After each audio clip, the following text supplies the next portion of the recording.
Okay, so I need to make a video because I got all kinds of stuff going through my head, and my head feels really lightheaded, and feel kind of nervous. Like I hope this is not a stroke that's building up because they're making me shit so much that I kind of feel just not like feel like a mental, but like a physical. Like I don't know, like I don't know because sometimes they make me shit so much that I don't know if this can do something to the physical body, and that could cause like a hemorrhage or something. But and they shoot these electronic devices into my brain, and then I forget, and then they do this psychology shit, and it's very challenging to just brush everything away and go about my business. Is just to focus on what I'm supposed to be here to do, and then go about my business, right? This is very important, though, that I need to talk about. Crucially very important for the investigators, detectives, psychologists, whoever is thoroughly going through this. Now, this is going to be the story about Randi Johnson. Okay? You're going to want to hear this. I've never shared this before, and I remember just thinking of this. I said, wait a minute. This is what they did to me when I was working at Ridgeways at the reprographics company. They're making me.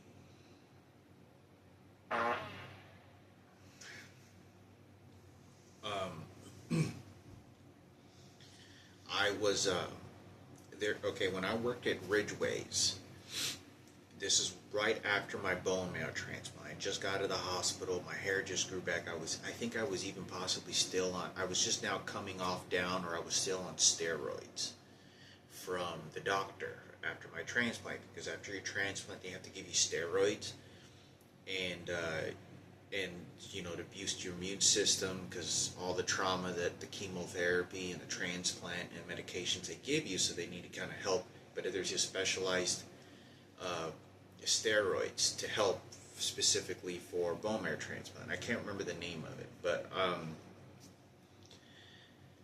I remember working there, and there was a guy. There was a guy by the name of Chris. There was a guy by, I think, what was his name? I think his name was Chris too. I don't know. I think there were two different Chris's, and one of the guys seemed kind of I don't know, kind of not no necessarily wouldn't say slow, but uh, just a little bit different. I mean, he seemed to have a clarity of things, stuff that I didn't know, but I never really thought much of it. I just thought maybe he just was raised a little bit different. Didn't seem like he was a bad person. He said he was a Christian. I thought he was a pretty good person, like as a human being. Like, that this guy wouldn't steal money out of a register, okay?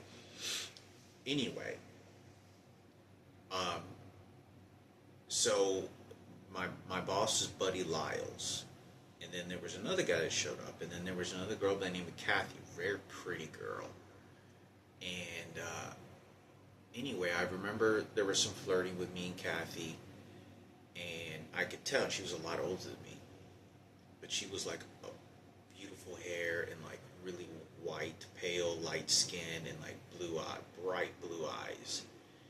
So that's always a problem when it comes to genetics, because um, the white people don't want you mating or screwing the white women, and so they kind of wanted you to be very sort of selective. Plus, they want to say who you have sex with or not.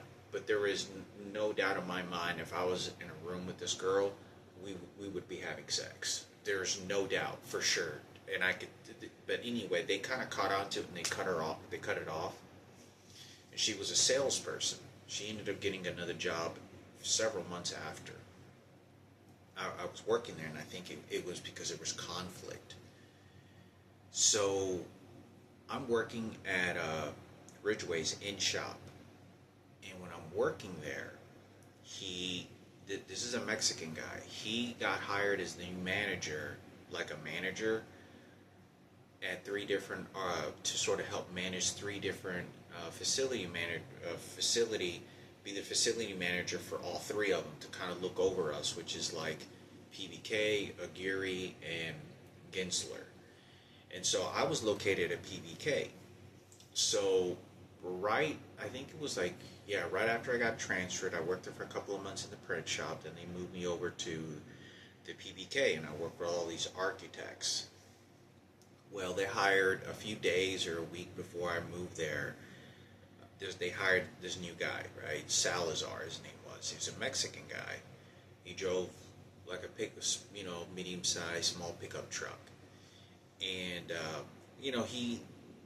I don't think he was born in Mexico, but he was born American Mexican. And I remember working at PBK, and PBK, I remember he showed up, and before he showed up, they the reason I say this is about Randi Johnson. I think that Randi Johnson. I'm not blaming Randi Johnson. She's a beautiful woman, and without a doubt, I would have hooked up. And I tried.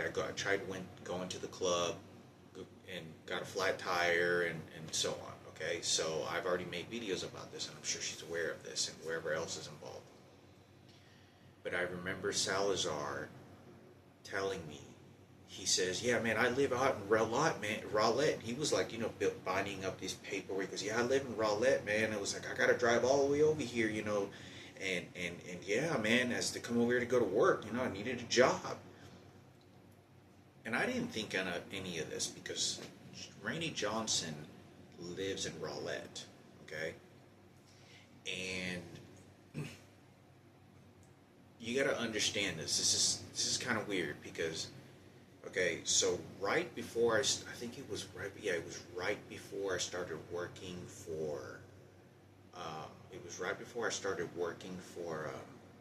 Ridgeways, and many years ago. I know I'm kind of scattering this conversation, so hopefully you can understand what the story I'm kind of saying. So right before I worked at Ridgeways, I drive all the way to like the Plano area, and I go to Jamba Juice because I always like going to Jamba Juice, and it was the only ones that I knew that was nearby. And so I would drive my car all the way over there just to get a drink. It's like a 25-minute drive. So I go there to go to Jamba Juice, get a drink, and I look to see what looks like to be Randi Johnson. And I'm not gonna, I didn't know who she was at first. This is the first time I think I'd ever seen her. And she was hot. She was super, super hot, beautiful. And I was really too nervous to really sit down and just start a conversation. It was a perfect opportunity. She was by herself. She's at a table by herself. And she looked like she was waiting for a guy to pick her up.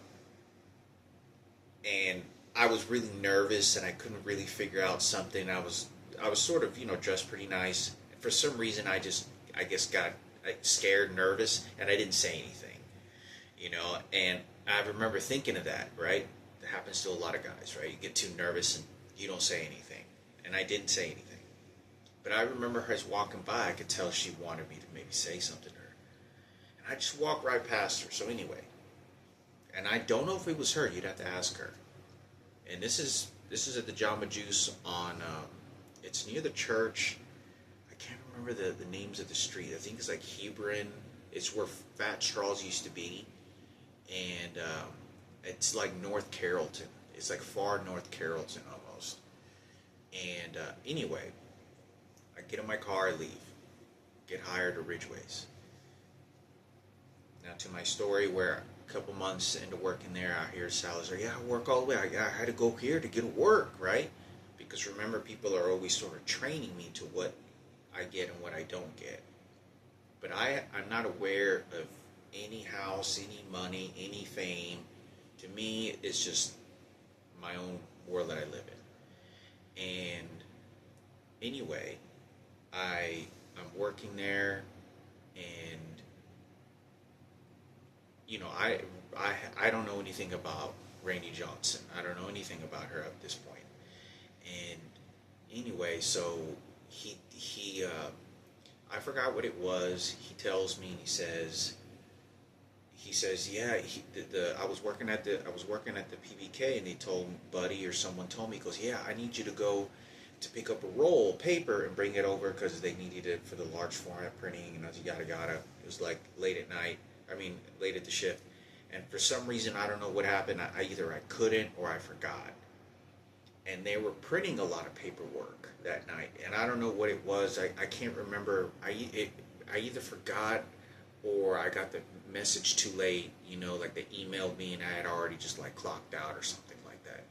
The next day, I check my email. Buddy Loud calls me and he goes, "Hey," he goes, I had to call Salazar to come all the way over to from Rowlett, and he was kind of agitated, not agitated, but he was like, hey, he had to come all the way over and he all the way and get the paperwork and bring it at work. And I was like, oh, okay.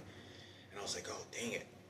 And then like later that day or the next day after that, he tells me, he shows up to work or he gives me a call on the phone and he goes, hey, he goes, man, I had to go all the way from Rowlett. I live all the way in Rowlett, man. I had to come all over here to get that paperwork. And, Buddy Lyles, man. I was like, I got to get the job done. So I don't think anything of this. And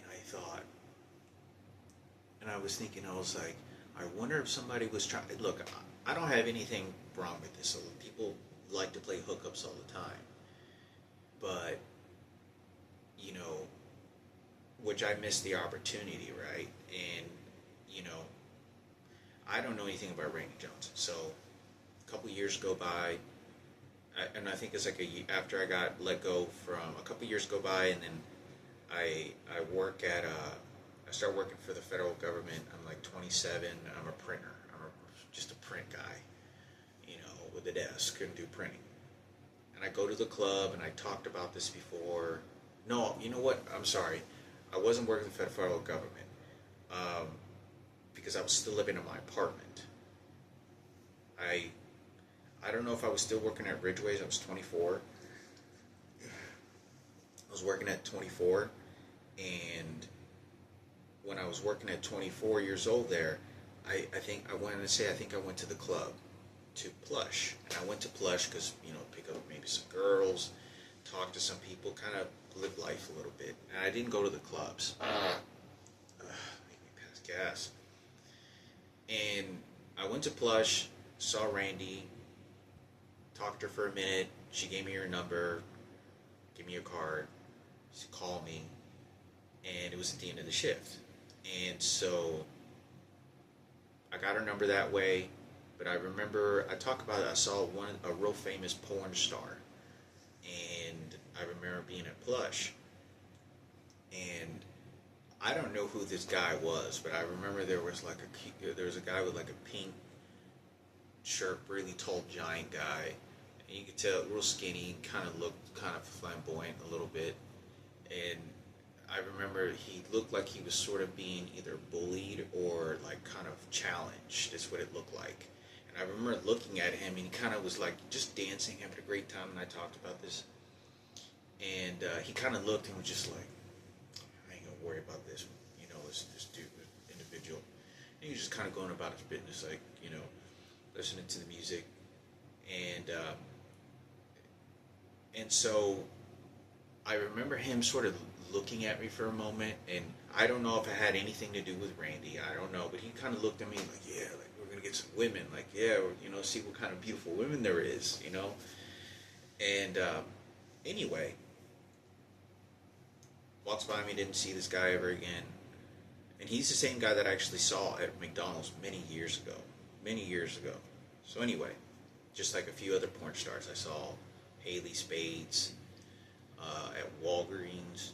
But anyway, so what my story is, which I'm very grateful, and like I said, I tried, meeting up with Randi Johnson, and it didn't work out because I think she thought I stood her up, and that wasn't the truth.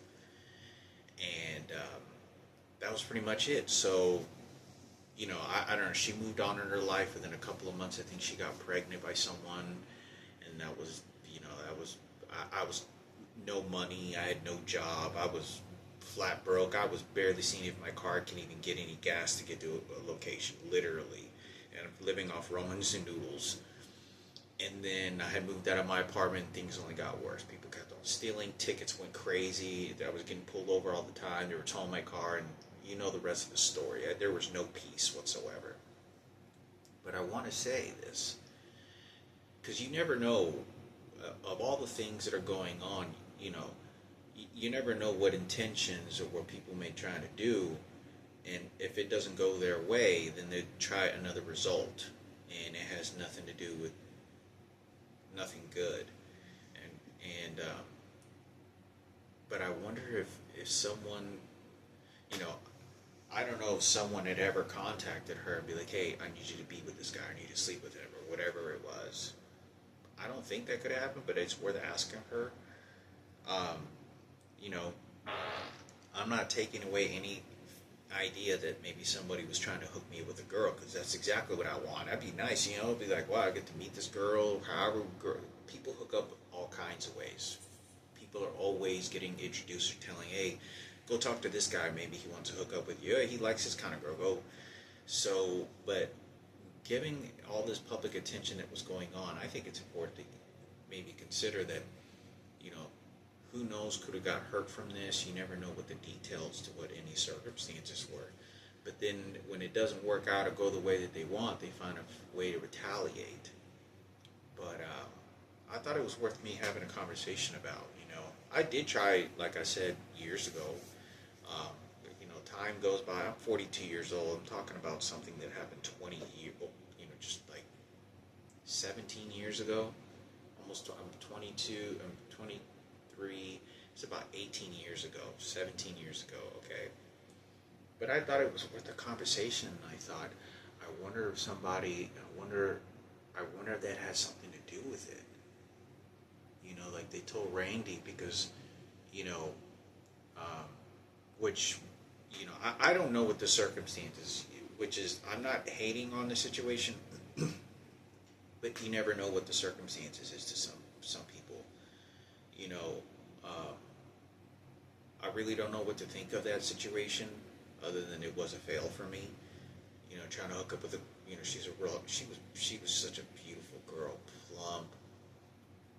You know, she was a brunette. I mean, she was just very beautiful. She was like one of the prettiest girls, if not the prettiest girl in the club. And anyway, I thought I would talk about that circumstance, because I was like, I wonder if there's any connections or ties to that, because there just seems like a lot of people got hurt, and I understand that you really can't control the circumstances, and I'm not trying to add fire. You know, I'm not trying to throw, you know, gasoline into this fire pit of just harming or anything like that, especially now, because there's just a lot of stuff that's going on. Too much time has passed by. But I thought it'd be worth a conversation to me make, that, you know, because I don't, look, I had a, you know, Ginger Johnson, who I dated and passed away from cancer. Ovarian cancer is what I was told. And all the videos that I'm posting on the internet, so whoever was watching, or if anybody even actually cared. But you know, I'm still traumatized by that. You know, it will still be always very dear to me. But for so long, and even when it happened, I'm like fetching out my own survival. I'm fetching out my own survival, fetching out my own family survival. This isn't any kind of luxury or celebrity status of any kind. It's more humility, embarrassment, and disgrace, if anything, and just scrabbling from the very grounds to survive. At 42 years old, especially, you know, time really goes by really fast, and you know. But I thought I'd share that. Okay, so whoever wants to look into that, you know, because given the circumstances, you know, it's worth finding out. But I don't ever know what happened to Randi Johnson. I just knew she had a kid, had a normal relationship. What I see on Facebook and Instagram is what I just know of this person's life. But I don't think this person really didn't really want to associate with me anymore. I don't believe they did. But she recently added me a couple months ago to her Facebook. But you know, but I wanted to talk about another thing. I have to make another video over this, but I thought this would be important to look into. whoever the situation was. But you know, because there was girls coming around that I really missed out the opportunity, and it was all guys, all heterosexual guys will go through that whole phase on how to pick up a girl. You know, how to talk in confidence, what works, how to get her number, how to approach the situation, how to create the samba to eventually get laid and to make a relationship very powerful and long lasting for a healthy partner on both ends, or whatever life, but to connect with women. And many guys take classes and look online and fail so many times, and I'm no different than any of those guys. So, um, yeah, so I thought I'd make a video on that. So I think it'd be worth looking into. I was like, because you never know, maybe somebody hit her or paid her money and said immediately, you know, because you don't know what other political or what other motives people have that I'm not aware of, you know. But you know, anyway, I thought I'd make a video on that and discuss that. But I need to make another video. It's really important.